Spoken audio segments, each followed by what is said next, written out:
तो दौसा का ऐतिहासिक डाक बंगला अब प्रशासनिक नहीं बल्कि सियासी अखाड़ा बनता जा रहा है। अरावली बचाओ जन आंदोलन के दौरान शुरू हुआ विवाद अब बीजेपी कांग्रेस के बीच तीखी जुबानी जंग में तब्दील हो गया है।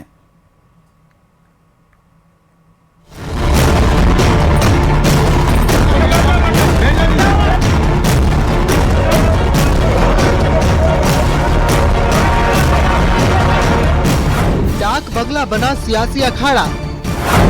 किरोड़ी वर्सेस मुरारी लाल, वार पलटवार। आगे ऐसा कृत्य किया तो न्यायालय का जवाब पहले से दिया जाएगा। भैया वो तो उनसे पूछो क्या न्यायालय दहला देंगे, क्या रास्ते देंगे, मेरे कोई वो नहीं। दफ्तर की लड़ाई, जुबानी जंग हाई।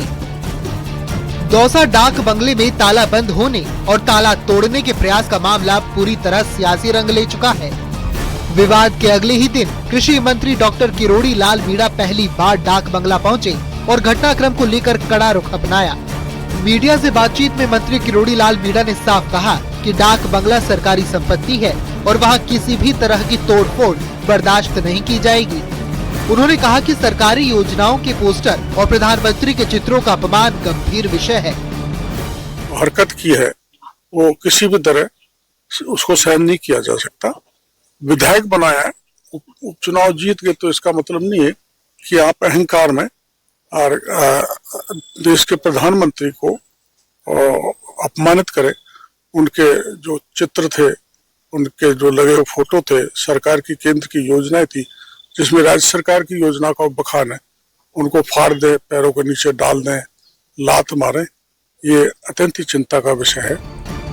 मंत्री ने दो टूक चेतावनी देते हुए कहा कि आगे इस तरह की घटनाएं हुई तो नहले का जवाब दहले से दिया जाएगा। साथ ही उन्होंने अपने परिवार को इस विवाद में घसीटने पर भी नाराजगी जाहिर की। वहीं इस पूरे मामले पर दौसा सांसद मुरारी लाल मीणा ने सत्ताधारी दल पर पलटवार किया और कांग्रेस का पक्ष रखा। सांसद मुरारी लाल मीणा ने कहा कि कांग्रेस एक शांति प्रिय पार्टी है और डाक बंगले में किसी भी तरह की तोड़फोड़ नहीं की गई। उन्होंने दावा किया कि डाक बंगला खोलने के लिए पहले ही मैसेज किया गया था, लेकिन चाबी नहीं पहुंच पाई, जिसके बाद वो बाहर ही कार्यक्रम कर वापस लौट गए।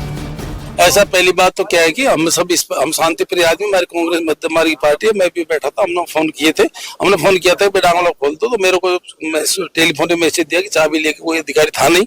अब सत्य क्या थी, चाबी थी नहीं थी, क्या नहीं थी, हम भारी हमारी मीटिंग का समापन करके आ गए। दरअसल डाक बंगला PWD विभाग के परिसर में स्थित है। कांग्रेस सरकार में मुरारी लाल मीणा के दफ्तर के तौर पर इसका इस्तेमाल होता था। उपचुनाव के बाद किसी भी जनप्रतिनिधि को इसमें आधिकारिक आवंटन नहीं मिला है। हालांकि भाजपा नेता जगमोहन मीणा इसमें जन सुनवाई करते रहे हैं। डाक बंगले के अंदर केंद्र की योजनाओं के पोस्टर भी लगे हैं। आमतौर पर डाक बंगले पर ताला रहता है। डाक बंगले को लेकर शुरू हुआ ये विवाद अब सियासी प्रतिष्ठा का सवाल बन चुका है।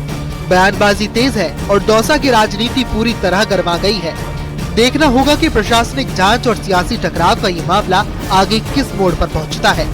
न्यूज़ 18 के लिए दौसा से आशीष शर्मा की रिपोर्ट।